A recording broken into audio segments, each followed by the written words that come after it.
Juanma González, Dani Palacios. ¿te has enterado de que están dando ayuda, subvenciones a podcast de cine? Llevábamos años esperándolo. Este es el momento. Sin contradicciones. Lo que pasa es que estoy viendo aquí las condiciones para que te den una subvención y, claro, tenemos complicado. A ver. Porque somos dos señoros Sí, de más de 40 ya, casi 50, incluso alguno. sí. Somos heterosexuales. Lo blancos, das por supuesto, pero sí. todo normativo. O sea, estamos en Libertad Digital, es radio medio de derechas. Sí. ¿Usas o has usado Brummel? Bueno, yo Brummel tres veces Sí. al día me he hecho Brummel, tengo que leer a macho 24 horas. Entonces me da a mí que la subvención, que la ayudita no nos va a llegar. Vaya por Dios. Pues vamos a tener que buscar ayuda externa. ¿Sí? Sí. ¿Qué Ya te es- parece, ¿Sí? Juanma Bajo Ulloa? Estáis jodidos, chavales. Que suenen los gritos. Paripar, con Juanma González y Dani Palacios. El podcast. Yeah. Pues estamos emocionados, Juanma. Hemos tocado techo. Bueno, hemos tocado Y techo nerviosos. varias veces, Sí. como Ícaro. Pero siempre bajamos y volvemos a subir. Hemos tenido aquí a gente importante, a gente que admiramos, Sí. pero es que a Juanma Bajo Ulloa Le admiramos le mucho. admiramos mucho, nos gustan mucho sus pelis. Juanma, podemos llamarte Juanma 1 y yo paso a ser Juanma 2 Sí. durante el transcurso de la próxima hora. Sí. Encantado de tenerte aquí. ¿Qué tal estás? Pues muy bien, imaginaros, me colocáis en el centro, Siempre. haciendo aquí esfuerzos de mis... Vas a quedar ¿Qué tal el con las cuello? cervicales jodidas. Sí. Fatal, porque las tengo mal. Por eso. Vaya, hombre. Sí. Pero bueno, no importa, creo que solo dura hora y media, ¿no? Sí, Menos, un poquito menos. Un poquito menos. Pues nada. Bueno, hay una cosa que ha sido la oportunidad final de traerte, que es que Divisa saca 2 ediciones súper chulas en Blu-ray de tus 2 primeras pelis, La Madre Muerta y Alas de Mariposa, supervisadas por ti. Digo, esto es la oportunidad, FETEM, para traer a Juanma Bajo Ulloa y hablar de 1000 cosas. Hicimos un podcast de Airbag hace Sí. tiempo, Sí. que nos encantó hacerlo con el director de nuestro santo periódico y es su película favorita, Sí, que lo hombre, sepas. y la de Igual mu- luego te lo Y la presentamos. de mucha gente. Supongo que mucha gente te parará por la calle para soltar chorradas de Airbag, de alguna frase o... Todavía. Pues hay una estadística que suelo contar que de cada 10 personas que me hablan de mi carrera o me reconocen o me... 9 son de... 9 son Es de Airbag. Airbag y una es del resto. ¿Y a ti Así te gusta que te paren la por Airbag estadística- o te gustaría más que te parasen por otras pelis? No, la verdad es que me da igual. O sea, la gente cuando es amable y cuando no te viene a atacar y a llamar cosas raras, o a decir, oye, eres Julio Meden, eres Alex de la Iglesia. Pues... Yo hubo una época de mi vida que te confundía con Julio Meden. Hay gente, la gente que salimos en esa época, ¿no? De los 90, a veces nos confunden, nos piden autógrafos a quien no es, nos dicen, oye, muy buena tal película que no has hecho tú, y dices, bueno, firmas el autógrafo y ya está, ¿no? Sí. Pero sí, no, la verdad es que me da igual. A veces te preguntan cuál es tu preferida, qué película apoyas más, cuál es la que te marcó, pero es que es absolutamente imposible, porque cada una son películas muy personales y cada una es una época de tu vida. Entonces, ¿qué época de tu vida eliges, no? Cada una te ha llevado a la siguiente, cada una te ha convertido en la persona que eres y es imposible elegir. Tú ahora mismo estás con El Mal, que no se estrenó hace demasiado tiempo, aunque ya ha pasado un poquito por la cartelera, pero he visto que has estado en la promo de la película, que a lo mejor ha estado en poquitos cines, pero de una manera muy prolongada y apoyándola de una manera muy particular, ¿verdad? ¿Qué remedio? Sí, no, por supuesto, veo. Cuando no tienes ningún apoyo, pues tienes que apoyarla tú. Pero sí, la película se estrenó el 16 de enero, si no recuerdo mal, en los cines. Y actualmente, 4 meses después, continúa aquí en Madrid en el pequeño Cine Estudio, sí, sí. Eso es. ahí en calle Magallanes 1. Y bueno, es un cine que ha confiado en la película y sigue yendo la gente a verla. Además, hacemos coloquios cada pocos días, porque cuando yo estoy en Madrid, pues me gusta mucho conectar con la gente y poder...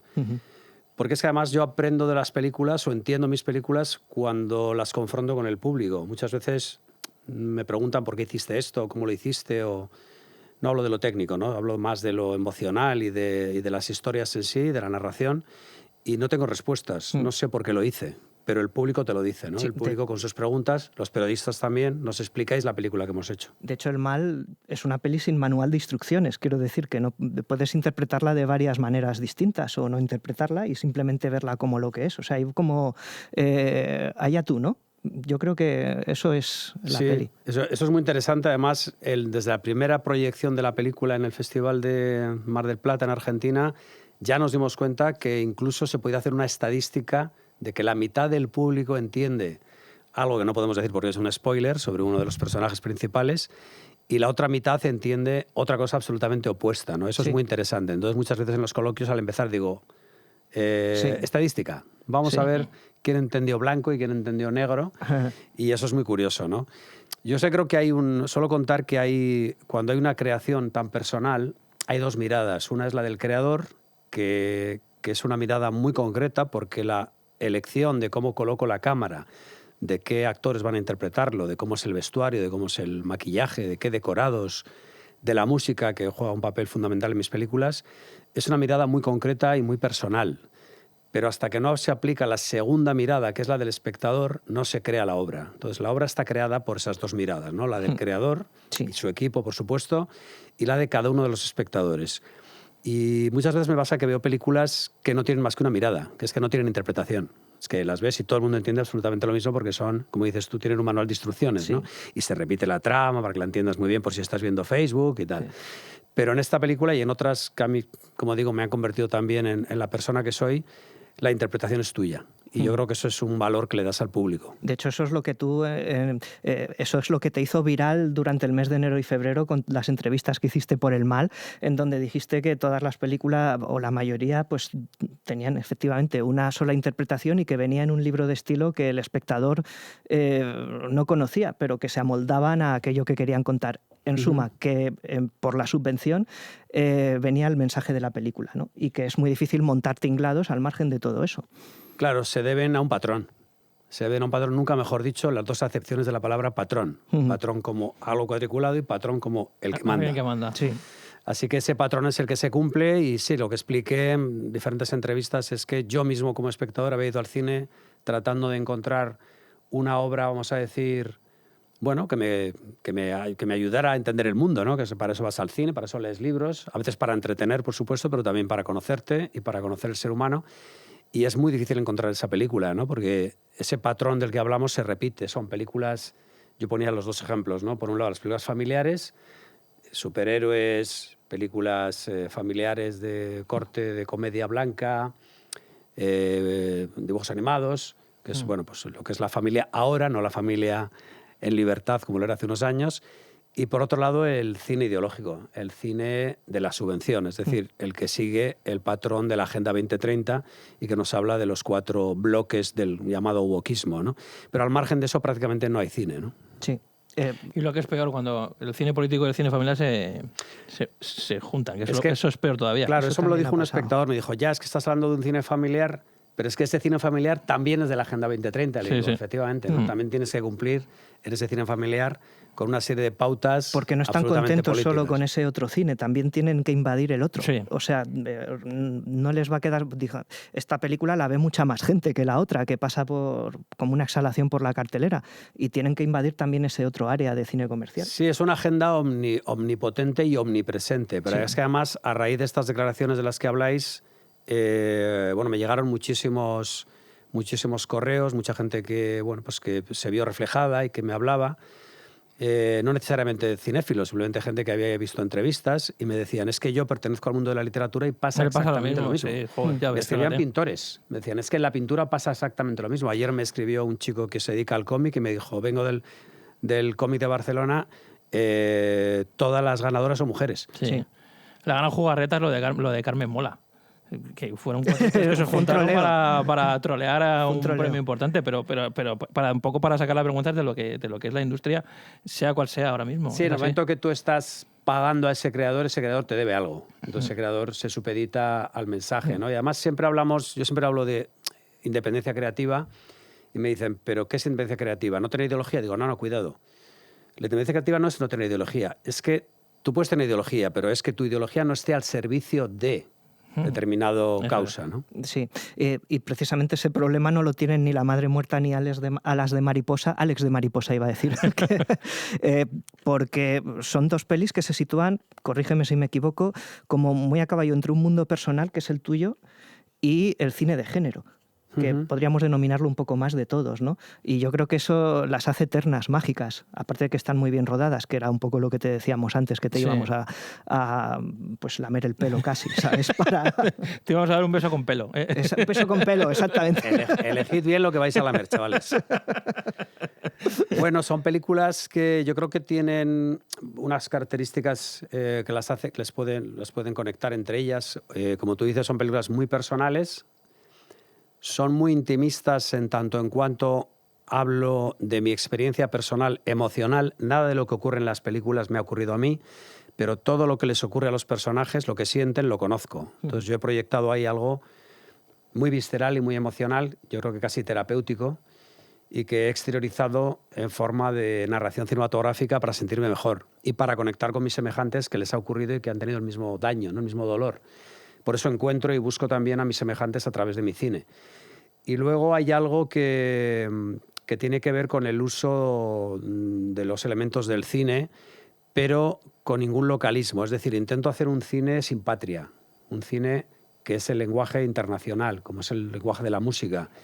Por eso no se conectan, por ejemplo, con tecnología, no se conectan con ubicaciones locales. Y por eso quizás lo que decís, que pasan los años, ves las películas y no parecen rodadas ni hace 30 ni hace 20, parece que las han rodado, pues no lo sé, quizá el año pasado. No sé si hasta ese punto, pero sí que he intentado que sea evitar, por ejemplo, los vehículos. No sé si habéis notado, no hay vehículos. Y si los hay, son clásicos. No hay tecnología y si la hay, es clásica. La ropa... Bueno, Alas de mariposa sí que se ubica más en una época determinada porque habla más de la España de los 60. Pero en general, la forma y el fondo habla de temas universales y de formas universales. Sí, también es como un cuento que se va adaptando según lo vas contando, según va avanzando el tiempo. Quiero decir, cuando tú cuentas un cuento a un niño de los 80, lo cuentas un poco con la... El cuento es el mismo, pero siempre utilizas elementos para que el niño también entienda ciertas cosas, ¿no? Para que a lo mejor haya ciertos elementos dentro del cuento que sean más accesibles para el chaval que lo está contando. Yo lo veo un poco en tus películas, que son como cuentos, son atemporales, no sabes muy bien en qué tiempo ubicarlo. Sabemos que están prácticamente rodados todos en Vitoria, todas tus películas, sí, o en las cercanías, pero... Sí, o en Álava. O en Álava, pero vamos, podía ser cualquier otro sitio porque nos da siempre una impresión de un sitio como de cuento, que incluso puede ser un cuento gótico. Para eso es muy pintoresco, quiero decir que es muy concreto, no es como estas ciudades impersonales que salen en las películas de plataformas que hacen lo mismo, pero no pasa ni gente por la calle, ¿no? Es como un entorno vivo. Sí. ¿No? Entonces hay ciertas cosas como si fuese un cuento... yo tengo la sensación viendo tus películas como si fuese un cuento de hace muchísimo tiempo que lo has adaptado a tu tiempo. Pero a la vez vale para cualquier otro tiempo. Tiene ciertas cosas, por los coches, efectivamente, que ves los autobuses, por ejemplo, en Baby se ve perfectamente el autobús, que siempre es un autobús antiguo, de los años 60 podía ser. Así es.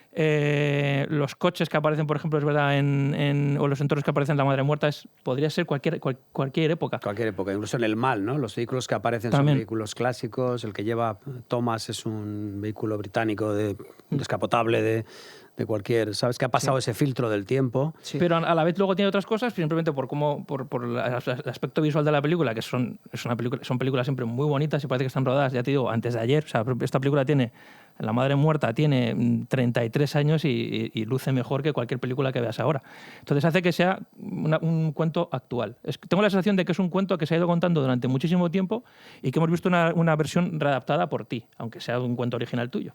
Esa es la sensación que tengo, vamos, no sé si es una paja mental mía. A ver, está bien que nombres los cuentos porque realmente me interesan mucho los cuentos y las fábulas porque son metafóricas. Los cuentos conectan con la esencia del ser humano, conectan con lo más profundo, ¿no? Los miedos, las debilidades, los vicios. Si tú vas a los cuentos clásicos, a Caperucita, al Patito Feo, el Patito Feo es el hombre elefante, Caperucita es, no sé, algunas de mis películas pueden parecer...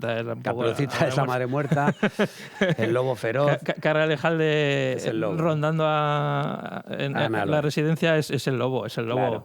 Con Caperucita. Entonces, ¿por qué? Porque realmente ahí encuentras lo más profundo de una esencia que se repite prácticamente en cada película, ¿no? Estamos hablando de la inocencia, estamos hablando de la violencia, estamos hablando del amor, de la falta de amor, estamos hablando de la soledad, estamos hablando de la ingenuidad. Y todo esto, yo creo que al final acabas haciendo la misma película una y otra vez, pero remitiéndote a esos clásicos. Me interesan muchísimo los cuentos clásicos y las fábulas que han pasado el tiempo, es decir, que han llegado hasta nuestros días, suelen contar esas ideas, ¿no?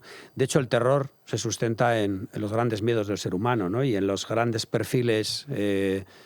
Drácula es el tipo que te roba la energía, la sangre, ¿no? No conocemos todos a alguien que nos roba la sangre, un vampiro la energía. emocional, ¿no? Sí. Exacto, ¿no? Frankenstein de alguna forma es, como decía Goya, el sueño de la razón crea monstruos, ¿no? La racionalidad absoluta y al final creas un monstruo, ¿no? Porque cuando evitas lo espiritual, lo emocional, vas a lo racional y lo racional solo es capaz de crear esa monstruosidad, ¿no? Los zombies, vas por la calle ahora, por la Gran Vía, y no miramos para adelante. Son todos zombies, ¿no? Con el móvil y las redes y tal. O sea, realmente va a esa esencia, por eso me parece que conecta tan bien y al mismo tiempo que hay un público determinado que se siente molesto con estas historias, ¿no? Yo me di cuenta... Son incómodas. Son incómodas. Sí. Me di cuenta que todo aquel que tiene realmente y sinceramente y honestamente un deseo de conocimiento personal busca este tipo de películas porque sale conectando con esa esencia y aprendiendo cosas y seguramente teniendo luego una conversación con la persona con la que ha ido al cine y reflexionando. Claro. Pero hay otra gente que lo pasa mal, que no le gusta, no quiere que le abras no quiere ver el espejo que pones delante, ¿no? Hombre, y son eso, pelis incómodas e inquietantes y bebes mucho también del cine de terror, aunque ninguna de ellas sea específicamente de terror, ¿no? Son quizá thrillers psicológicos mezclados con melodrama. ¿Cómo lo definirías si es que hay alguna forma de hacerlo? Es que yo creo que hay también una intención de siempre colocarte en una estantería, pero a veces hay cosas que no caben en la estantería porque no encajan de ninguna, ¿no? Yo realmente vengo... del mundo de los espectadores. Yo era un espectador que veía un cine determinado, no era un gran cinéfilo, no tenía un gran conocimiento del cine, pero las películas me habían cambiado. Yo había salido de ver determinadas películas convertido en otra persona, ¿no? Alguien voló sobre el nido del cuco y salí y era otra persona diferente a la que había entrado, ¿no? O la que nombraba antes, El hombre elefante, o Taxi Driver, o Thor salvaje, ¿no? Son películas que me convirtieron en la persona que soy. Igual me pasó con libros, con obras de teatro, con cómics muy sofisticados que me cambiaron como persona. Y de alguna forma yo empecé a hacer cortos pensando que también tenía cosas que contar, no mirando lo que contaban otros, que creo que es un error, sino pensando qué tengo yo que decir, qué tengo yo que expresar, qué tengo yo que dar a los demás. Y de ahí salieron algunos cortos y de ahí un buen día me di cuenta que uno de los cortos que había escrito era muy largo y que no era un cortometraje, era un largometraje, era Alas de mariposa, ¿no? Entonces, de alguna forma me convertí en un espectador que hace películas, que tiene ese privilegio. Entonces, no era un gran cinéfilo, sabía más de música, por ejemplo, que de cine, pero veía que el cine tenía una característica muy interesante, que es que todo aquello que me gustaba, e incluso cosas que se me daban bien, las podía conectar en una misma... el mismo arte, que era el cine. La música, la arquitectura, la interpretación... Todo eso, el vestuario, todas cosas que me atraían mucho, estaban ahí metidas, ¿no? Era un músico frustrado y podía poner música, una música muy personal, que hacía gente muy talentosa, y encontré en el cine pues ese medio de expresión.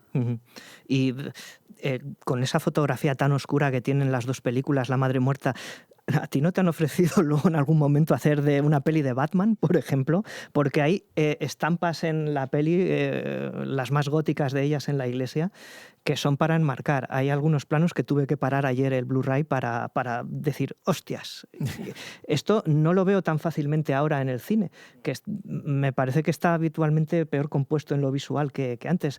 La fotografía digital yo creo que ha empeorado muchas cosas. Ha mejorado algunas, pero probablemente haya empeorado otras. Y es que todas las películas me parecen como más genéricas, más iguales. Esa pregunta me mola. Claro, cualquiera que le guste un poco el cine y entienda un poquillo en el mundo de la industria dirá, pues esto es un director talentoso, esto es un tío que sabe dirigir películas. ¿No te ha llegado nunca ninguna propuesta de dirigir alguna película fuera de España, alguna producción? En los años 90, con estos directores como muchos que hemos mencionado, han tenido la oportunidad de rodar fuera. ¿A ti nunca se te ha dado esa oportunidad de...? No, yo he tenido, especialmente en mi país, de alguna forma yo creo que se me ha colocado siempre esa etiqueta de no manejable, Y piensa que las grandes producciones, y ahora mismo prácticamente todas las producciones, están en manos de cuestiones que poco tienen que ver con el contar tu propia historia. Están más en... Bueno, pues hay un mundo más industrial, más empresarial, más que tiene conexión con el dinero, y otro mundo narrativo que tiene que ver con el discurso oficial. Y todo eso requiere de cierta sumisión, que por alguna razón pues a mí me pusieron la etiqueta de que no era sumiso al sistema o que no era fácil de manejar, y no me llegaban. De hecho, me suelen preguntar, ¿te ofrecen series? ¿Te ofrecen? No me ofrecen ni series, ni películas, ni prácticamente no he recibido ofertas. El cine que he producido lo he producido porque no me ha quedado más remedio, porque tampoco encontraba pues productoras que pudieran llevar a cabo una película así o que lo desearan, y he tenido que ser mi propio productor en contra de mis deseos. No me ha quedado más remedio. ¿Y si te hubiese llegado una oferta, la habrías aceptado? Si te hubiese gustado, si te hubiese cuadrado. Batman. O lo que sea, yo qué sé. Digo, hemos dicho creo Batman que porque... a Alex de la Iglesia le ofrecieron un Alien Resurrección, creo recordar. Porque ves Victoria, la madre muerta, y dices, pues estoy en Gotham City, muchas veces, que es una maravilla. O estoy en momentos de Blade Runner, pero por eso... Sí, hubo una época en la que Alien Resurrección, si no me equivoco, se ofreció a varios directores. Había un representante que me llevaba también a mí, que la ofreció a varios de los directores. A mí me lo mencionó.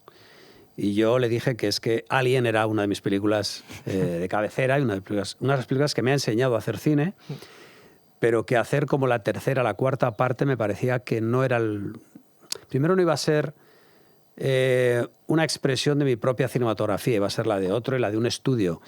Y segundo, me parecía que esa película tenía ya suficientes problemas. Me parece que acabó haciéndola alguien que se peleó con el estudio. Es decir, venía como muy mareada la película. No es un proyecto que había salido de alguien que amaba el cine o que amaba...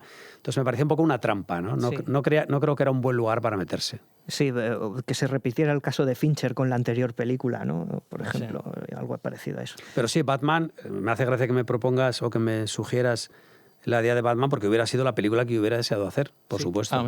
No sé qué versión hubiera hecho, no hubiera hecho las que se hicieron al principio de Tim Burton, que me parecían pues, muy coloristas y demasiado adolescentes, pero sí que me hubiera encantado proponer una versión oscura y una versión trágica, ¿no?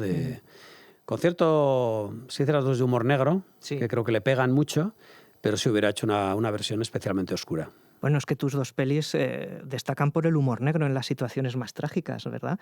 Y por unos finales hiperambiguos que dices, ¿es un final feliz? ¿Es un final triste? No sabría decirlo, pero da para hablar de ello, sobre todo en el caso de Alas de Mariposa, a mí en particular. Es como que... Claro. ¿Cómo encajo esto, sabes? Es que yo creo que... ¿Acaba bien, acaba mal? Suelo explicar que el cine, cuando me dicen qué opino del cine o cómo lo defino, digo, es un montón de pequeñas mentiras para contar una gran verdad. ¿Por qué? Porque el vestuario es mentira. Alguien se lo inventa, lo tienes que poner. La luz es mentira, alguien pone la luz y alguien te maquilla y hay unos diálogos escritos y la cámara se coloca en un lugar muy concreto que no es la mirada del espectador, es la mirada del autor. Es decir, todo eso son trucos, son pequeñas mentiras. Pero lo que deseas contar debería ser verdad. La emoción que deseas transmitir debería conectar con algo verosímil y algo sincero. Si no, no llega al espectador. Entonces, ¿qué ocurre? En la vida real no ocurre nada normal. Hay gente que dice, no, este cine naturalista y tal. Y digo yo, es un cine artificial. La vida real no es naturalista. Nada de lo que me ocurre a mí al día me parece natural ni normal. No conozco a nadie normal, no conozco a nadie aburrido. Todo me parece absolutamente absurdo. Entonces, no entiendo ese cine supuestamente naturalista, ¿no? Y el final de Alas de Mariposa o de La Madre Muerta o cualquier película es un final que se puede parecer a lo que es la vida. Es decir, la vida no es ni dramática ni cómica, es tu decisión. Es el libre albedrío, ¿no? Sí. Suelen decir que la comedia es tragedia más tiempo, ¿no? Te caes caminando por la calle y te rompes un pie, tragedia. Lo cuentas dentro de un mes a tus amigos, comedia. Vale, pues entonces, ¿qué es eso? Es la mirada del espectador. Tu mirada al ver Alas de Mariposa al final tiene unas connotaciones que tienen que ver con tu experiencia personal y las de tu compañero son otras y cada uno va a ver un final diferente. Y a lo mejor dentro de 20 años lo veo diferente también. Exactamente. En función de la persona que eres vas a verlo. Entonces, esa es la potestad del espectador, que es la que yo creo que es la que debo concederle. Y ahora con el paso del tiempo, viendo estas películas, ¿tú cambiarías algo de ella? ¿Ahora habría hecho esto distinto? Sí, ¿O Dios, cómo me hubiera gustado meter esta explosión? No lo sé, ¿sabes? Bueno, es que tenéis que pensar que ver tu película años después es muy complicado y es muy delicado porque estás permanentemente pensando esto no está bien, esto lo hubiera hecho así, esto lo hubiera hecho asado, va demasiado lento, la forma de ver el cine ahora es como más, bueno, tiene un ritmo más loco, pero es un error. Es decir, creo que he sido capaz a veces de poder ver una película cuando he vuelto a un festival y han vuelto a poner una película de estas que rodé hace muchos años, de entender que yo era esa persona y que de alguna forma también me sorprende cómo hice eso y por qué lo hice, ¿no? ¿Puedes distanciarte? ¿Puedes tomar distancia y verlo? Me miro con sorpresa, digo, hice esto. Y en vez de culparme y decirme, lo hubiera hecho mejor, tal, digo, oye, pues muy bien, chaval, hiciste lo que pudiste y estuvo bien. Entonces, sobre todo cuando eres una persona que tiene una necesidad de perfeccionismo muy alta, como la que puedo tener yo, te puedes meter en una auténtica locura, ¿no? De decir, qué mal lo paso viendo este plano que debería cortar aquí y esta mirada no está bien y este plano debería haberlo hecho con un traveling y el otro tal. Entonces eso creo que es tóxico, vamos. Es mejor obviarlo y darle pues el lugar que corresponde a la persona que hizo esa película, que ya no eres tú. O sea, que estás en paz contigo mismo, en resumen. Totalmente. Y de alguna manera también esa libertad o falta de libertad de la que has gozado también disfrutas y la sufres, pero por decisión propia. Es decir, que no te lamentas en ningún momento no haberte pues doblegado un poco a una oferta de hacer una película a lo mejor que no te gustaba o la que no creías, como has mencionado antes de Alien. Es decir, eso que decía Matt Damon, de una para mí o una para ellos, ¿no? Sí, es un poco que incluso tu propia historia dentro de la industria cinematográfica podría formar parte de una de tus películas. O sea, al final podemos verlo como un final triste o un final feliz.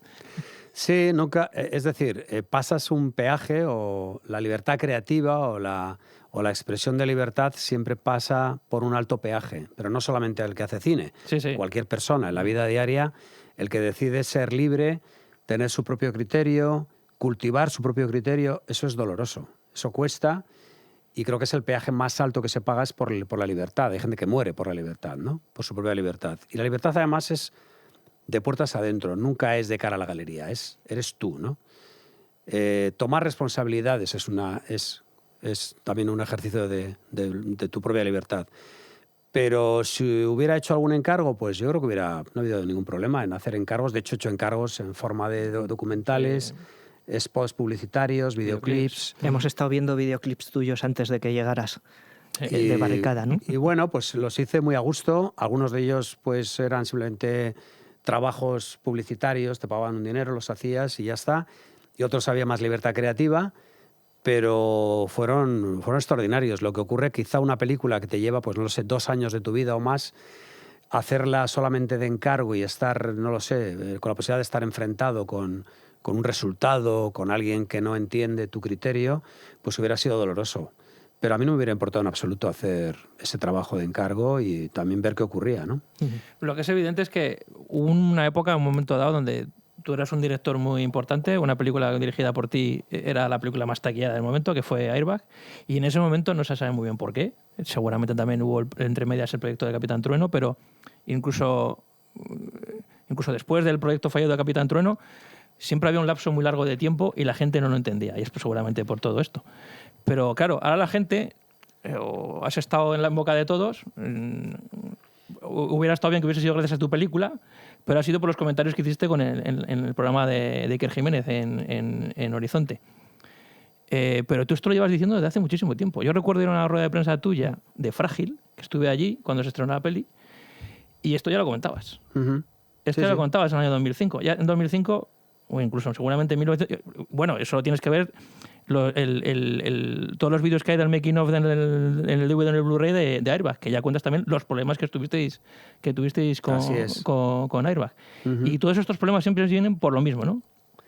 Sí, antes os decía, han cambiado, a lo largo de los años han cambiado los señores feudales, pero siempre ha habido señores feudales y siempre ha habido patrones, ¿no? Y independientemente del éxito que tuvieses, aunque tus películas pudiesen hacer pasta... Bueno, de hecho, peor. Peor todavía. O sea, a raíz, si yo sufrí ya problemas después de Alas de Mariposa, con la madre muerta, enormes problemas, algunos gravísimos, incluso amenazas y de todo, cuando el éxito de Herba fue peor. Porque ten en cuenta que nunca fue una película hecha desde el sistema, desde dentro, una película hecha desde fuera, lo cual pues enfadó mucho, ¿no? Es una película que realmente se pudo hacer con libertad creativa justamente porque los productores no eran gente del cine y Arguiñano era uno de ellos. Y no nos ponían cortapisas. O sea, gracias a nuestra ignorancia y a la de ellos y a la de nuestros productores, pudimos hacer esa película. Era gente que venía de la pelota vasca y de la cocina vasca, sí, socios de Arguiñano y demás. Y gracias a eso tuvimos esa cierta libertad creativa donde podía caber cualquier cosa que se nos ocurría y era una película absolutamente anárquica en la realización y en el contenido. Una cosa que sería inviable hacerla no solo ahora, sino entonces dentro de un mecanismo industrial el que estaba establecido, ¿no? Entonces, eso molestó mucho. Yo recuerdo situaciones muy desagradables con compañeros de profesión, incluso en algún festival donde no nos hablaban, no tener entrevistas. Esto lo contaba el otro día en una entrevista también. Cinemanía, que creo que es una revista que tú conoces, cuando salió Rey Gitano, intentaron poner pues cierto contexto de que yo había hecho antes una comedia que se llamaba Airbag y tal. Entonces me llamaron y me dijeron, estamos buscando entrevistas para buscar imágenes y declaraciones de la época de Airbag para ilustrar, que es otra comedia que hubo antes, y no las encontramos. Y le dije, no las busques porque no las vas a encontrar. Existen. Con la taquilla que tuvo Airbag, que era una película que estuvo años en boca de todo el mundo. En los 90, o sea, fue un bombazo a la altura de Torrente Presidente, por compararlo un poco, no sé las cifras, da igual, pero bueno. Que entre Airbag y Torrente, acordaos. Es verdad, es verdad. Pues ese éxito que puede parecer visto desde fuera tan, vamos a decir, normalizado y tan lógico en cuanto a lo que provocó en esa industria. Cuando hablo de industria hablo de prensa, hablo de realizadores, hablo de todo un entramado financiero, artístico. Pues sentaba mal porque es un pastel que se reparte y está repartido ya o está repartido de una forma o se quiere repartir de una manera determinada y cuando llega pues el adolescente y se lleva un cacho sin pedir permiso, molesta mucho a los padres, ¿no? Sí. Y entonces tuvimos esta situación en la que no nos hacían entrevistas. O sea, no había prácticamente, si buscáis la hemeroteca vais a ver que no hay material de la película. Básicamente porque teníais éxito y no habéis contado con ellos, no habéis pasado por el filtro. Bueno, hay unas pautas que seguir. O sea, independientemente de que hubieseis tenido éxito o no, pero evidentemente el éxito acentuó todavía más la crisis de a estos tíos hay que apartarles, porque encima se lo están guisando y comiendo ellos solos sin pasar por el embudo que pasan todos. Eso es lo que no te perdonaban. Apartado estás siempre que vayas por libre. O sea, eso es lo que hay que entender. Ya digo que es igual en la música, en la literatura, en el cine o en la vida, ¿no? Y es un peaje. Tú tienes que asumir si crees en esa libertad creativa o en esa libertad personal, tienes que asumir si te compensa o no. Hay gente que no le compensa, yo lo respeto, me parece bien. Y hay gente que no puede más y tiene que salirse del carril porque realmente no puede aguantar la presión, ¿no?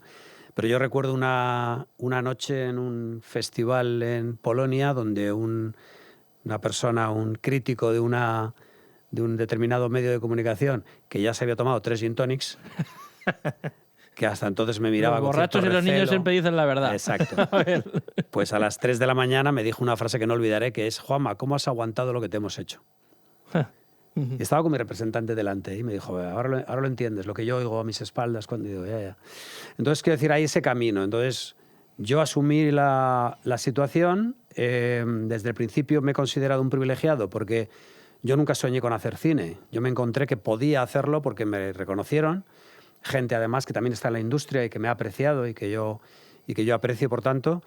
Y conseguí hacer una película, un largometraje que tuvo una repercusión, conseguí hacer otro largometraje que tuvo otra repercusión, que fue muy reconocido, y he continuado haciendo películas que han tenido pues un rédito artístico muy alto y bueno, pues han pasado más de 30 años y sigo haciendo cine. Entonces, es que no puedo quejarme porque pese a lo doloroso del camino, he seguido haciendo lo que siento y lo que quiero hacer, que es películas de vez en cuando. No tengo una necesidad compulsiva de rodar, no necesito rodar cada año, no necesito sentirme egocéntricamente en el centro del universo.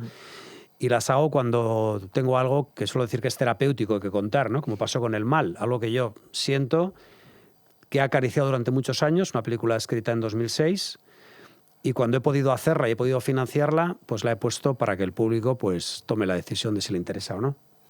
Pero a ti te mola... O sea, entiendo que lo has pasado, pero a ti te mola... Te va la marcha. Te va la marcha.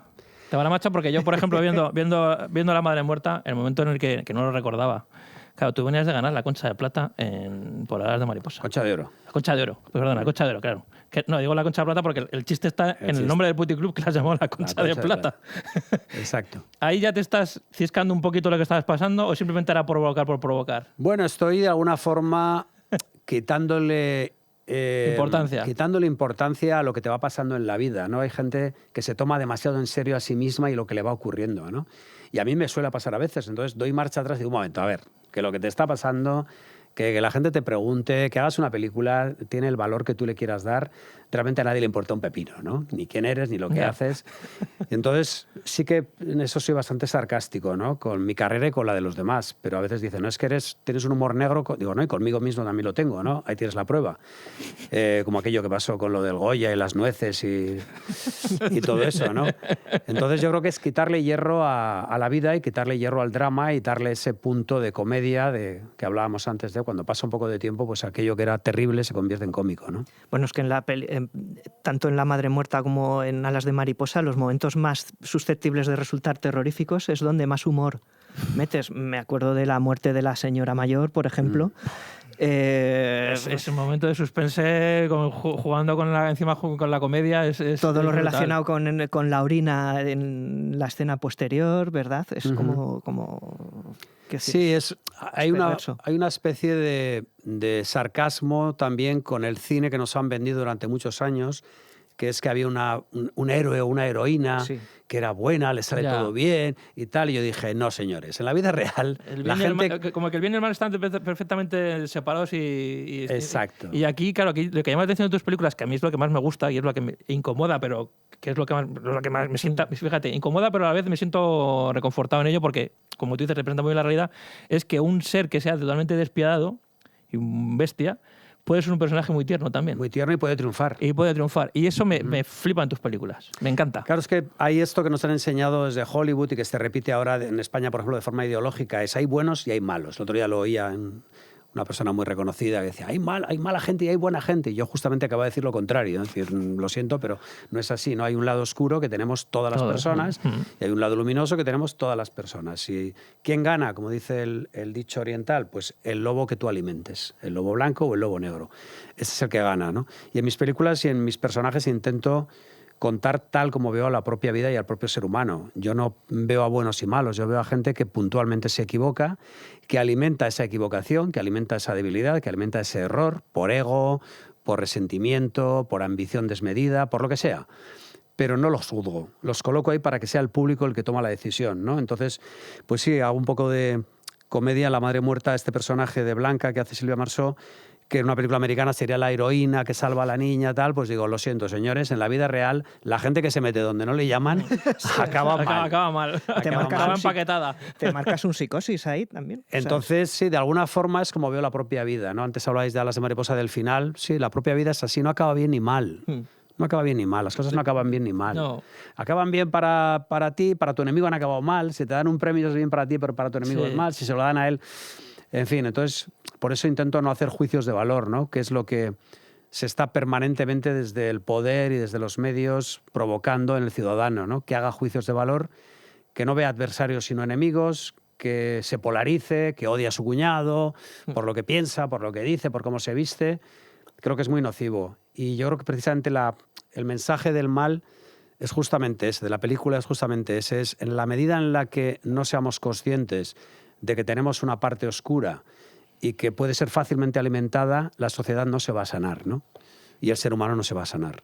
Y luego me gusta... Ayer me hice un pequeño maratón de 4 películas tuyas. Me vi estas 2 películas, me vi Frágil y me vi Baby. Madre mía, qué vicio. Así, seguidas. Pero así mola porque ves muchas... Pues, sí, dice, ves las constantes de una persona y ves las cosas que se repiten, ves las cosas... Y eso, la verdad es que mola mucho, es muy divertido. La fruta en tus películas.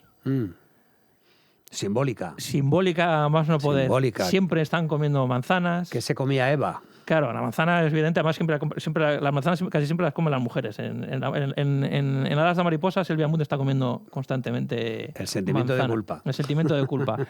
en Baby están comiendo, creo que son fresas, en la cestita. Pero siempre está todo el mundo comiendo... ¿Qué comen las embarazadas? Fresas con nata. Fresas con nata. Pero casi todas. Porque yo recuerdo también en Airbag, Rosa María Sardá está comiendo fruta constantemente todo el tiempo. O sea, a lo mejor ahí no hay un simbolismo ya deliberado en ese personaje, pero tú, dentro de tu subconsciente, dices, estoy metiendo a una mujer, tiene que comer fruta. O sea, aunque sea... A ver, hay toda una simbología que es muy interesante y que a veces incluso, os decía antes, algunos espectadores me lo han señalado, me dicen, ocurre esto, y digo, ostras, no soy consciente, ¿no? Pero la simbología me interesa mucho, me interesan las metáforas. Yo creo que no se llega a la verdad, y antes hablábamos de ello, desde lo racional, se llega desde lo metafórico, ¿no? Desde lo simbólico. Y esa es la verdad que está en los cuentos, por eso me interesan tanto también. Y no solamente utilizo la fruta, utilizo los animales, utilizo esa simbología, ¿no? Que igual en la película donde más notorio es en Baby, ¿no? Que es un elemento más narrativo de la película, son los animales, los caballos, los pájaros, los insectos, las hormigas estaban en el reino de Víctor. En el mal está el pajarito de nuevo, ¿no? Ese pajarito que la niña no puede matar, pero que igual sí lo mata. Todo eso yo creo que significa las mariposas, ¿no? Que están en mi primera película y están en muchas de mis películas, que tienen que ver con la metamorfosis, que tienen que ver con la inteligencia. La metamorfosis ocurre, por ejemplo, en todos los personajes principales de mis películas. En todos ellos, el personaje que empieza en la secuencia número 1 no es el mismo que acaba la última secuencia. En todos ellos ha habido un desarrollo de metamorfosis, que quiere decir que ha pasado de ser una persona a ser otra absolutamente diferente. A veces pasa de ser un gusano a ser una mariposa, a veces pasa de ser una mariposa a ser un gusano. Pero siempre hay este recorrido. Como Juanchín, por ejemplo. Como Juanchín, ¿eh? Fijaros que en Airbag también ocurre. Sí, por eso lo decía. Sí, Los personajes que aparecen, esos pseudoadolescentes de 30 años que van a despedida de soltero, que son una pandilla de irreflexivos, viciosos, cuando acaba la película han madurado. De alguna forma son otras personas, ¿no? Ni os cuento de Alas de Mariposa, en Baby es brutal el cambio de la niña esta yonki incapaz de ocuparse de sí misma a una persona que se ha enfrentado a sus miedos y que es capaz de cuidar incluso al extranjero, al ajeno, ¿no? Y en el mal, por supuesto, los dos personajes principales de las dos mujeres tienen enormes metamorfosis, una positiva y la otra negativa, ¿no? La madre muerta no es el mismo Carra Lejal del que acaba en el barro en la película que el que comienza diciendo esa frase maravillosa de su caña. ¿No? Qué bien la sirve, por cierto. Sí, se carga a Ramón Baré. Exacto, ¿no? La falta de escrúpulos y, sin embargo, la inocencia, la ingenuidad, el amor hace cambiar a la gente, ¿no? Sí. Cuando te conectas con algo muy puro, como puede ser esa inocencia o ese afecto, ese amor, que ocurre en Alas de Mariposa también, y en Frágil, cambias como persona, ¿no? Y tú como director, por ejemplo, en cualquier escena de conversación tuya, esta es la conversación que hemos tenido, Dani, antes de que llegaras, ¿cómo planificas? Hay una escena, por ejemplo, en La Madre Muerta, que es una escena normal, podría ser un plano contra plano en cualquier película de Netflix, pero tú vas moviendo a los personajes por el escenario, que es la cocina, y vas diseñando distintas escenografías y posiciones según ellos van hablando. ¿Tú eso hasta qué punto lo planificas antes o lo creas en el rodaje, en el plató? ¿O tu cabeza cómo funciona cuando tienes que hacer algo así? A ver, yo funciono muy bien con las situaciones de tensión.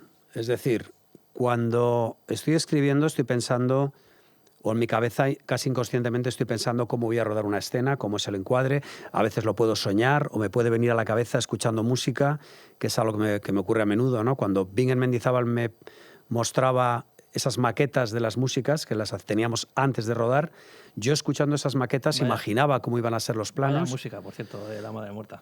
Pues eso me ocurría antes, pero cuando llego al plató y veo los elementos, veo el decorado, veo los actores, veo el maquillaje, veo el vestuario, de repente mi cabeza va a más velocidad y tengo más capacidad para imaginarme cómo hacerlo, para mejorar lo que ya tenía. Entonces no me importa nada decir, vale, todo lo que está aquí no vale, vamos a hacerlo de esta manera.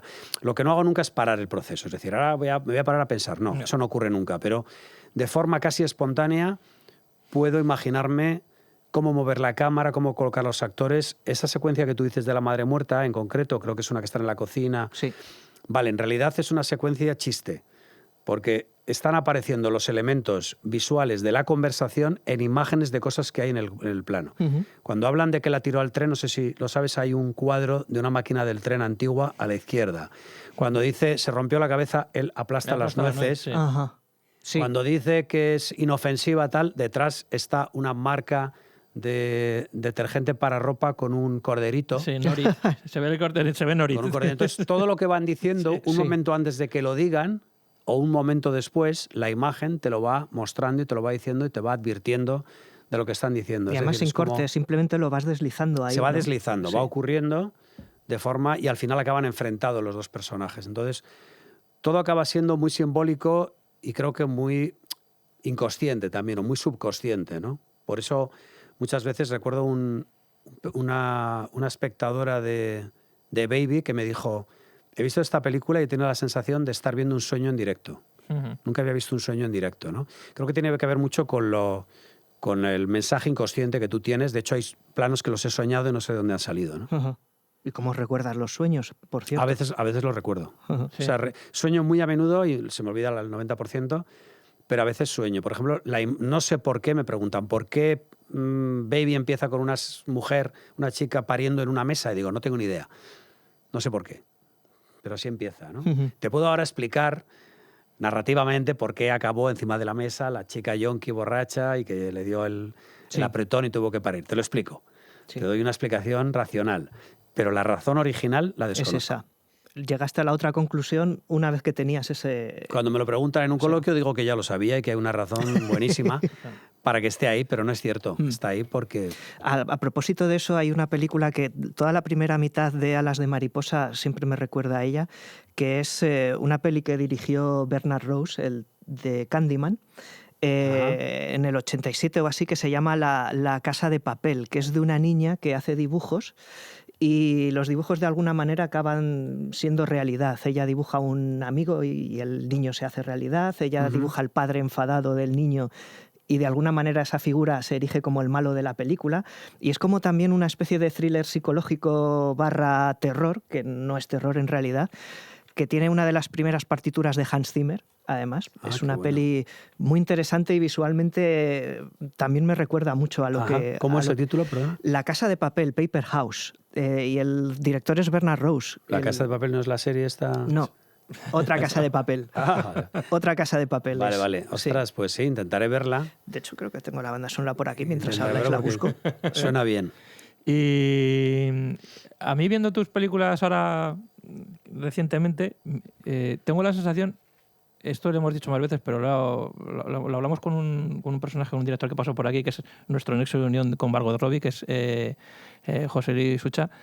Viendo las películas coreanas del siglo XXI, películas de Park Chan-wook y de Bong Joon-ho, no sé si las has visto, si te gustan. No las he visto. Las enlazo perfectamente con tus películas. No dejan de ser cuentos modernos también. Con perversa imaginación, ¿no? Con perversa imaginación, siempre con finales también así un poco abiertos, que tú tienes que elegir tu propia aventura. No sé si has visto una comedia, es un thriller o una tragedia.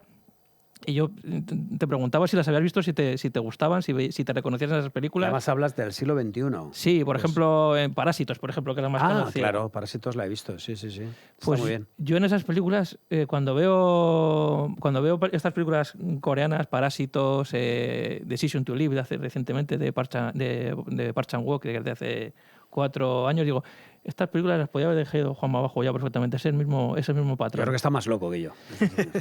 Yo creo que a la par, ¿eh?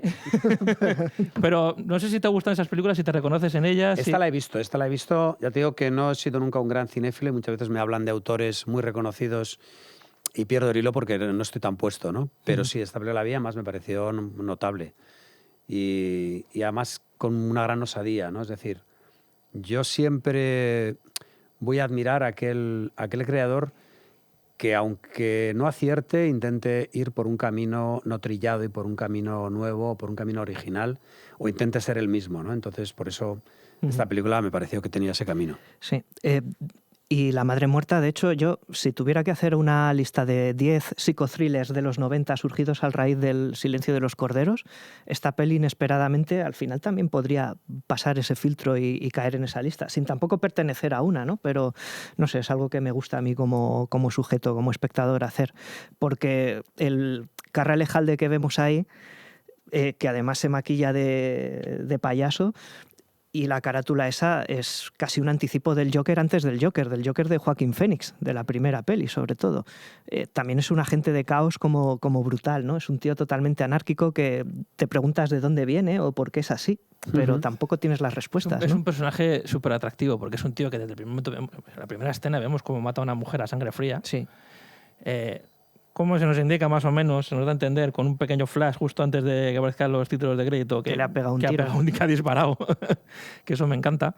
Pero es un tío que tiene ciertas reglas como muy rígidas. Nadie, o sea, que la gente diga tacos y que diga palabrotas lo lleva fatal. Un tío que es tan tosco, que es tan bestia, que no tiene ningún problema en cargarse a quien sea, pero hay ciertas maneras en las que se le gusta que haya cierta educación. ¿Qué poder tiene Carra Elejalde en escena en esa peli? Pues parece un elogio de cuñado, pero es que es verdad, tío. Es una mezcla de carisma y acojone el que transmite. Acojona a la vez que te ríes a partes iguales. Sí. Que hay momentos que Su caña. Que estás sufriendo por Sí. los personajes femeninos, sobre todo por el personaje de Maite, y dices, se la va a cargar en cualquier momento. Pero luego tiene esos momentos de desengrasar, vamos a aligerar un poquito con un par de frases para que todo se rebaje, pero la tensión que genera ese tío y cómo lo combina con que te partas el culo de risa al momento siguiente me parece fascinante. ¿Y de dónde sale este criminal? O sea, ¿qué metáfora o qué sentimiento estás tú sacando y plasmando en este tipo? Esto seguramente es gente que tú has conocido, que es gente que te genera esa tensión, es peligrosa, pero a la vez dices, joder, pero qué tío más divertido. No es tanto alguien conocido, sino... A veces me suelen preguntar, pero tal personaje, alguien muy listo me dice, este personaje eres tú y tal, y lo ve, ¿no? Y le digo, no soy ese personaje, soy todos. No. Es decir, cada uno de los personajes que aparecen en la película tiene por obligación que tener una extensión de algo que yo conozco emocionalmente, porque si no, no sería capaz de contarlo. Evidentemente, no me conduzco así por la vida, pero hay algo en cada uno de ellos, incluso en la heroína que intenta hacer algo, en la persona más ingenua, el más agresivo. Todos son parte de una personalidad del que lo escribe, porque si no me costaría mucho y sería incapaz de hacerlo. Pero en este caso yo creo que el reto era encontrar al actor adecuado para hacer ese personaje, que es un personaje extremo, pero que yo creo que le mueve precisamente el dolor. Es decir, es alguien que no tiene escrúpulos, ya carece de escrúpulos. Si a alguien le molesta, se lo carga. No me gusta cómo me hablas. Tiene una moral particular. Tú hablas de que no le gustan los tacos, de que no le gusta...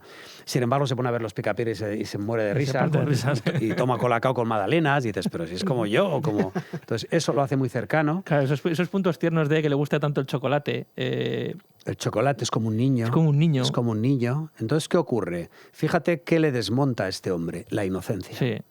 Cuando él conoce la inocencia es cuando él queda desmontado, porque él conoce un mundo horrible. Él conoce un mundo de violencia. ¿De dónde viene? De la violencia, de donde sea que viene, no nos importa.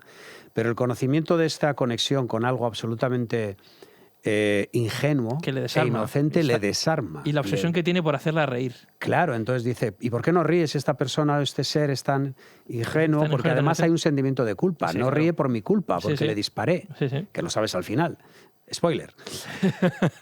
Pero esto es lo que yo creo que de alguna forma también se repite en varias películas mías, que es esa conexión con la inocencia, ¿no? En Frágil también está, ¿no? Esta chica inocente. ¿Qué ocurre? Que luego al final a veces descubrimos que hay una puerta que se abre que es, ¿era tan inocente como parecía? Claro. ¿O no era inocente? Estás y esa durante inocencia... toda la película esperando. Esperando, el gesto, exacto. Y al final se abre esa duda, ¿no? Quizá no era tan inocente y todo esto era una manipulación, ¿no? Igual que en la vida real. Sí, tal cual. El otro día hicimos un podcast sobre el Club de la Lucha, que tiene una casa muy totalmente... parecida. Es muy parecida. Sí, tiene a la de Alas de Mariposa, que tiene un parque que necesita acuchillarse urgentemente, y también a las atmósferas de la madre muerta. Pero ¿no? también a la de Baby, también, por ejemplo. Sí, o sea, esas casas abandonadas grandes así. Porquería sexy, podríamos decir. Sí, la mierda elevada.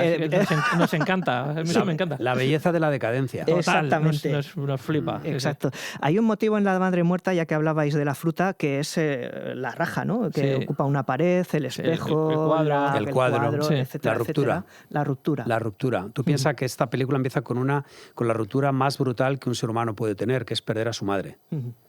Sí. Entonces, a partir de ahí, todo es una ruptura, ¿no? Se ha roto violentamente algo y esa cicatriz tiene que permanecer siempre como símbolo en algún lugar de la película. Está en la pared, la niña toca la brecha que hay en la pared cuando está en la cama atada con su cadena, está atada con una cadena. Si os acordáis, el cuadro de Ferrucci que está manipulado para la película es una Madonna con un bebé roto, cortado, porque lo están restaurando justamente, y el póster de la película es esa imagen con una cadena puesta, ¿no? De alguna forma estás encadenado a ese pasado, estás encadenado a esa herida, estás encadenado a lo que ocurrió en tu infancia, a tus recuerdos y a tus dolores de infancia, ¿no? Entiendo, sí. Tenemos que hacer la pausa que refresca, tenemos que desengrasar. Y luego preguntamos a Juanma Uno de los Blu-rays que acaban de salir y más cositas. Vamos a... En nuestro podcast ponemos siempre, para desengrasar, ponemos música.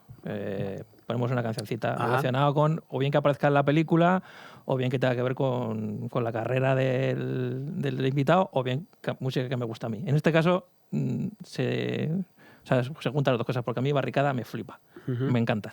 Claro, tú dijiste el videoclip de Problemas, que es un videoclip muy divertido, está también muy bien rodado, que lo acabamos de ver hace un rato. Yo cuando vi este videoclip en el año 94, que ya era fan de Barricada, dije, pero qué videoclip más chulo. Claro, ya luego me enteré que lo habías dirigido tú.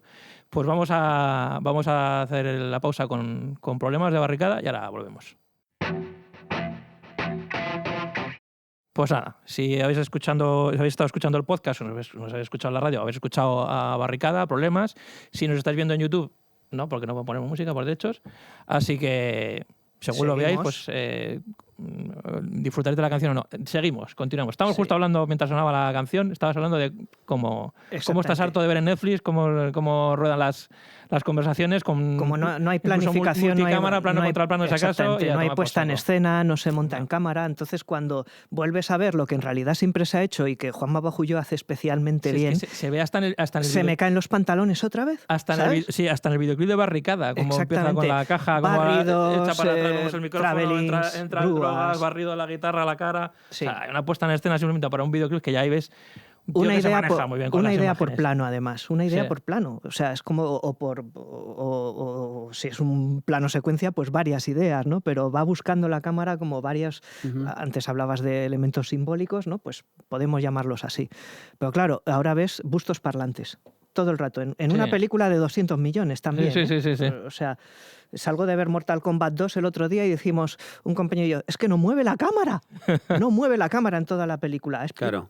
No, incluso se pone de moda y todo, ¿no? Exacto. De no hacer nada y que no... Y dices, bueno, pues nada, me voy a mi casa y me haces un podcast, ¿no? De la película. Exactamente. Así no hace falta rodar ningún plano.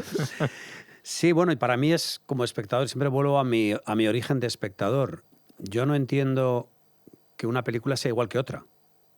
Una persona no es igual que otra. Entonces, ahora nos quieren uniformados como personas, un único pensamiento único, y las películas, las secuencias son iguales todas. Plano general, plano contra plano. Bueno, pues para eso mejor que lo haga la IA, ¿no? Sí. Que va a cobrar menos, ¿no? Y no va a salir más barato. No tiene ego. Claro.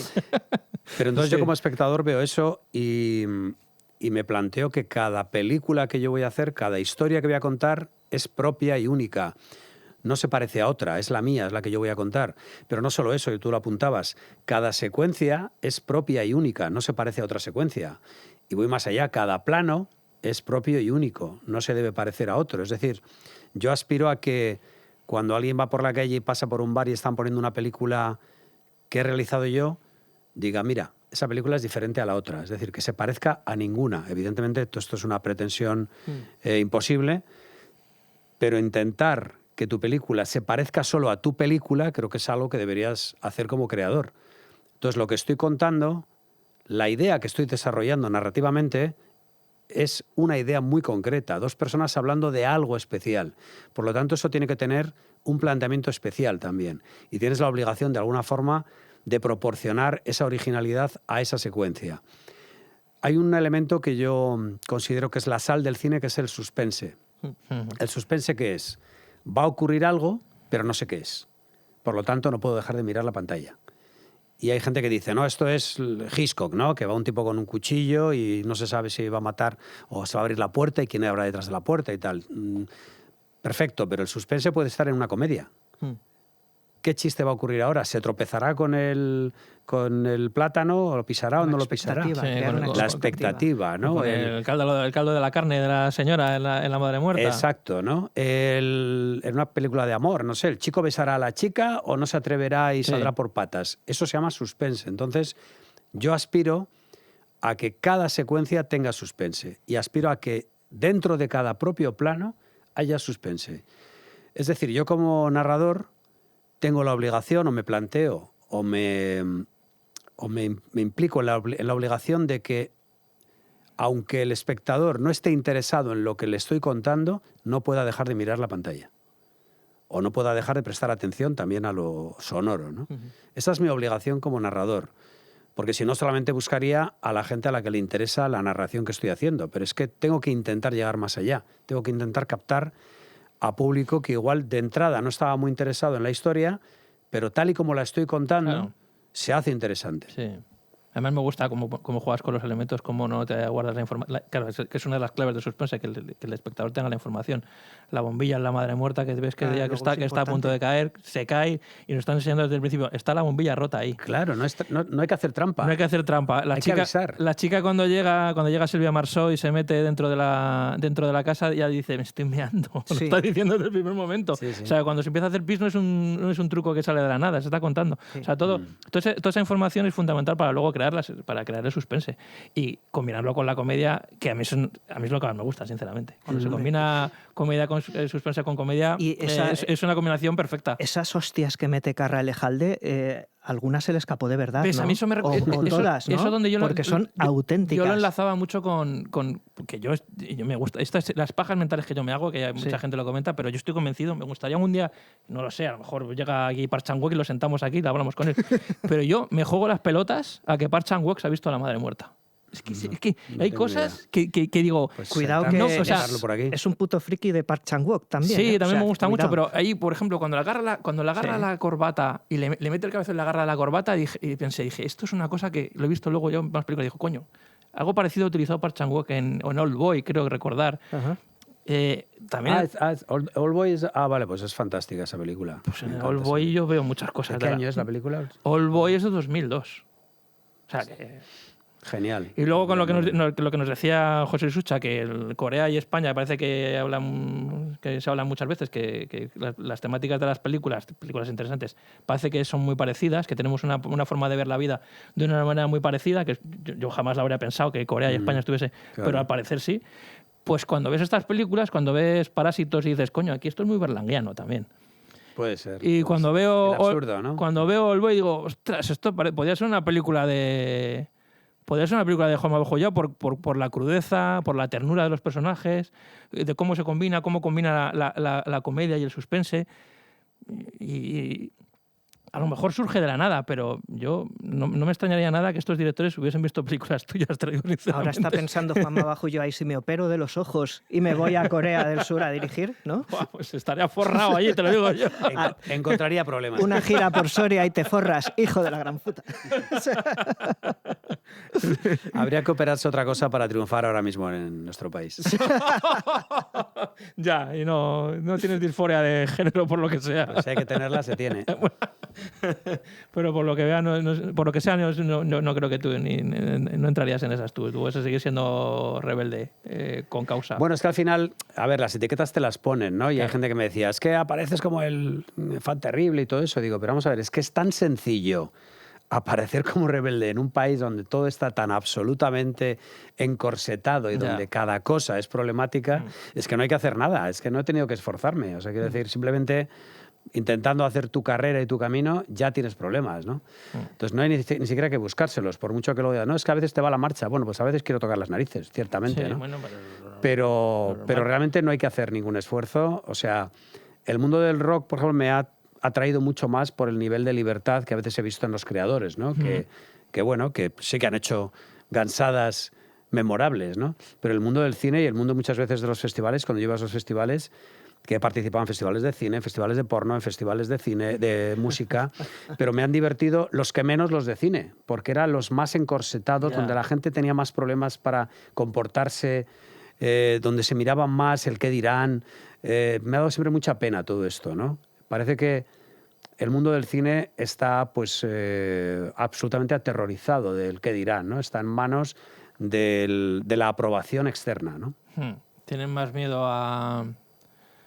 Esto es lo que... Joder, es que siempre me doy cuenta que ya cuando llevamos ya tantos podcasts siempre me repito. En David Fincher, en Los hombres que no van a las mujeres, su versión que hizo, el momento en el que le dice el malo al protagonista, dice, tienes más miedo de que te llamen... De quedar como un maleducado a perder tu propia vida.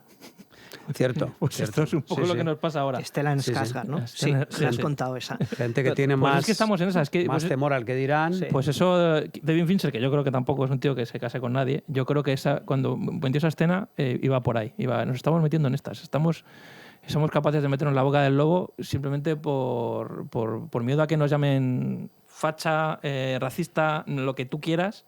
Pero si por el camino perdemos la vida, no pasa nada porque preferimos que nos llamen maleducado todas estas cosas. Es que es tal cual.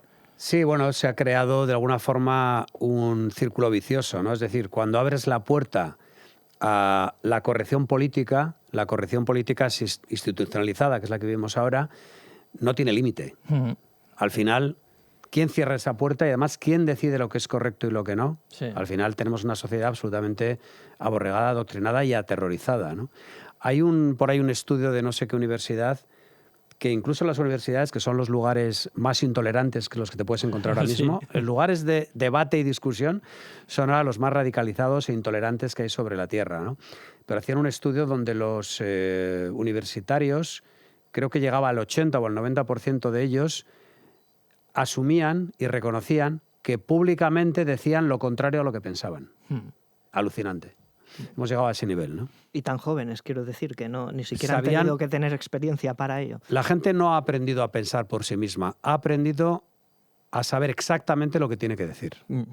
Y al cabo de todo esto, ¿se puede contar algún proyecto en el que estés ahora manejando o algún objetivo que tengas en mente? ¿Tienes alguna película ahí cociéndose en tu cabezota? Pues lógicamente ahora estoy preparando El bien. Un díptico. Estoy preparando, ¿no? la respuesta positiva a El mal. Y igual no es broma, no estoy seguro. Ajá. Y hay un proyecto que llevamos ahí algunos años dándole vueltas, porque normalmente me dicen, pero tú cuando haces un par de dramas, luego haces una comedia, y sí que es como una válvula de escape también, de un poco ir al absurdo, ir al gamberrismo. Y ciertamente ha sido así, pero no ha sido algo previsto, porque yo nunca tengo un plan y simplemente improviso, y si tengo algo que contar, pues lo intento llevar adelante y si puedo lo convierto en proyecto, pero a veces no ocurre. Y a veces pasan años que no tengo nada que contar, nada interesante y ya está, y me dedico a otra cosa y dejo de molestar. Pero hay un proyecto que quizá viene muy al caso ahora después de dos películas intimistas como Baby y El mal, que es una comedia que se llama Muerte mortal al borde del límite. Y es una película hecha por un equipo de imbéciles, de cineastas idiotas. Y o sea que entre esa y El bien, pues alguna saldrá. Seguro que tiene algo de verdad todo esto, fijo. Seguro que sí. Estábamos hablando sobre todo a colación de que se han editado estas dos películas en Blu-ray, en una edición súper chula, con comentarios y demás. No sé si los tienes. Sí, me los mandaron, por supuesto. Divisa Red me mandó. Y estabas hablando antes de cuando ves tus películas que guardas más o menos distancia, pero no puedes evitar decir, esto lo habría rodado de otra manera, esto pascual, esto, fíjate aquí, si supiese lo que sé ahora, lo habría hecho de esta manera. Pero seguramente haya momentos de estas dos películas que digas, joder, aquí la verdad es que esta escena me quedó de puta madre, o este momento me quedó guay.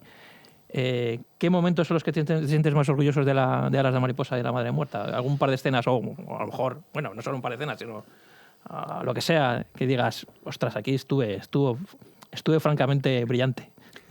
A ver, no llego a hacer esa masturbación, pero sí que hay momentos en los que esa idea que tienen. Es que esto normalmente hacemos, aquí lo que hacemos es hacemos un García. ¿Cuál es tu plano favorito de la película? Pero claro, son tus películas, no es como con nosotros. Ahora diremos los nuestros, pero...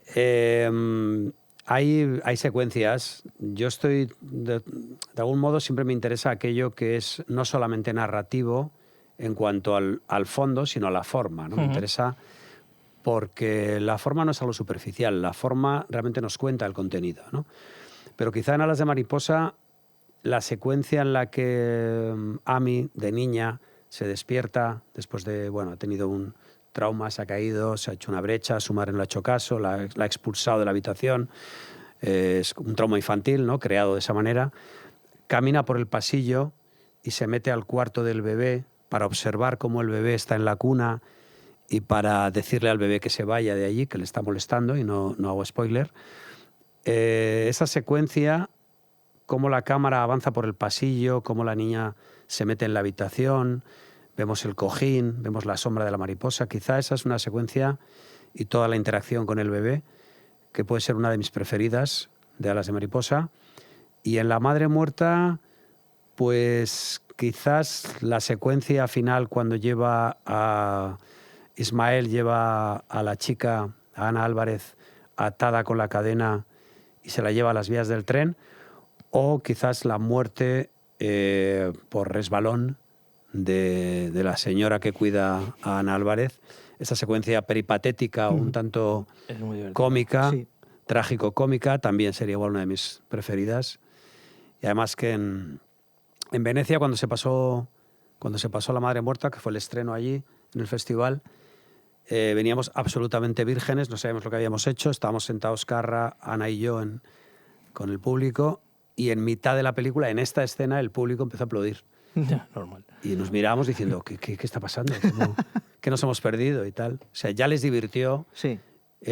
Algo que, pues que era como, en cierto modo, un poco radical, ¿no? Porque estábamos contando pues una muerte de alguien de una manera tan... La muerte de una abuela. Una abuela y tal. Y la caída de alguien que es implacable, pero falla. Sí. También un poco esa idea de que todo falla, ¿no? En la vida real nada es como crees que va a ocurrir, ¿no? Incluso un tipo que no falle, que es implacable, la caga. Algo va a salir mal. Los elementos se van a conjugar y algo saldrá mal. Entiendo. Sí, en Brian De Palma, que no sé si te gusta. Sí, me encanta. Me flipa. Decía que en sus películas los personajes empezaban a fallar, sobre todo en Carlitos Way y en Scarface. El problema de esos dos personajes era cuando sacaban su lado humano, cuando dejaban de ser máquinas. Claro. En el caso de Tony Montana, el momento en el que decide no matar a los niños, no matar niños, dice, yo dije que ni nada de mujeres y niños, y a partir de ahí es cuando viene su drama. Ah, curioso. Y en el caso de Carlitos Way, cuando decide no matar a Benny Blanco y decide dejarlo. Pues algo parecido le pasa un poquito también a Cara Alejandra sí, ciertamente. En La Madre Muerta. Y en El Mal ocurre igual. Y en el papel también. De Natalia Tena también, ¿no? Que esa también representa la maldad pura y dura, ¿no? No por rencor, no por resentimiento, sino por esencia. También le ocurre igual, hay un proceso ahí también de metamorfosis, y en el momento en el que empieza de alguna forma a sentir afecto, todo empieza a cambiar, ¿no? Y en cambio le pasa lo contrario al papel el personaje de Elvira Nous que hace Belén Fabra, que justamente su incapacidad para conectarse con lo afectivo es lo que le lleva al lado oscuro, ¿no? O sea que de alguna forma el amor es lo que nos hace ser humanos. Son feel good movies, entonces, ¿no? Es que yo tengo que reconocer que con Alas de Mariposa, yo veo Final Feliz. Yo veo Final Feliz también. Yo veo Final Feliz. Pues ¿para qué os voy a contradecir, chicos? Sí, claro, pero seguramente si le preguntamos a Tito Valverde dirá una puta mierda. Sí. Una puta mierda para ti. Tito, qué maravilla contar con Tito y con Silvia y con todos, porque además fueron gente muy generosa que entraban en una película amateur prácticamente porque no teníamos experiencia y confiaron en gente que empezaba a irse a Vitoria con el frío que hacía en esa época, además. El frío se nota mucho en La Madre Muerta por el vaho que sale de la boca de los Así que gracias a gente que confió en mí en esa época, ¿no? y a otros que confiaron después, pues pude hacer esta carrera, ¿no? Pero pero sí, realmente yo no sé si yo hubiera confiado en un chico de 20 y pocos en la punta. ¿Cuántos años tenías cuando rodaste Alas de Mariposa? 23, A ver, el 22. proceso fueron 2 años. Empezamos con 23, cuando se estrenó tenía 24. Sí. Fíjate, madre mía. Claro, es que hasta eso, y esto lo pensaba, no vamos a hacer comparaciones, pero la turra que se nos ha dado, por ejemplo, cuando se habla siempre del nuevo cine español surgido en los 90, cine comercial, cine cine... Tesis, El Día de la Bestia, Claro, etcétera, siempre se nos etcétera, dice tesis, Alejandro Benávar tenía 20 también. Digo, coño, pero la gente se olvida de que Juan Bojo ya hizo Alas de Mariposa con 23, 24 años. Sí, siempre hay Es precedentes, como que además. Nunca... hasta en eso se nota también un poco que no son los favoritos y cuáles no. Bueno, no me puedo pronunciar. No vas a decir, uy. Bueno, pero luego les enseñó cómo se recauda con Airbag. ¿Qué coño, no? O sea que... Sí, eso fue algo que no esperaban y que yo tengo claro que no se lo perdona. Estoy viendo cuánto tiempo llevamos, que me mandan... Yo me comunico con la realizadora por WhatsApp. Llevamos 1 hora y 13 minutos. Sí, vamos a soltarle que este hombre tendrá que comer, ¿no? Y dirigir la que nos ha mencionado, ¿no? Después de una conversación así, uno no necesita comer, amigos. Me encuentro satisfecho sí, ¿no? para las próximas 24 Has alimentado horas. el alma. Alimento intelectual. Sí. Solo falta hacer la digestión. Joder, muchísimas gracias. La verdad es que ha sido un regalo. Pues a vosotros por el tiempo, que es lo más valioso que tenemos, las personas, y la confianza y los halagos. Así que cuando queráis. Repetimos, perfecto. Repetiremos. Vamos, te tomamos la palabra. El Blu-ray del Mal, por ejemplo. Por aquí. Pues Estaría muy bien, eso estaría fenomenal. Y sácala en Blu-ray, ¿eh? O sea, en físico, sácala en físico. Sí, no espero. dejes que la tiren por ahí. Decírselo a mi distribuidor. Nosotros somos muy de comprar. Nos gusta tener las cositas en casa, en cajitas. O sea, sí, así debe ser. Fuera lo virtual, viva lo analógico. Tal cual. Como en tus películas, que todo es analógico. Así es. Muchísimas gracias. Nos vamos a despedir con otro videoclip, otra canción de Los Cigarros. Ah, mira. Hablar. Hablar. Que además tiene relación con esta casa porque Los Cigarros son primos hermanos de unas chicas que trabajan aquí. Así que, sí. Rockeros fueron fantásticos. La verdad es que son 2 tipos... Me hubiera gustado hacerles otro videoclip después, pero mira, por lo menos uno pudimos hacer y estuvo muy bien. Pues nos despedimos con Los Cigarros. Pues un besito con pelo. Eso es, un besito con pelo. Paripar, con Juanma González y Dani Palacios. El podcast.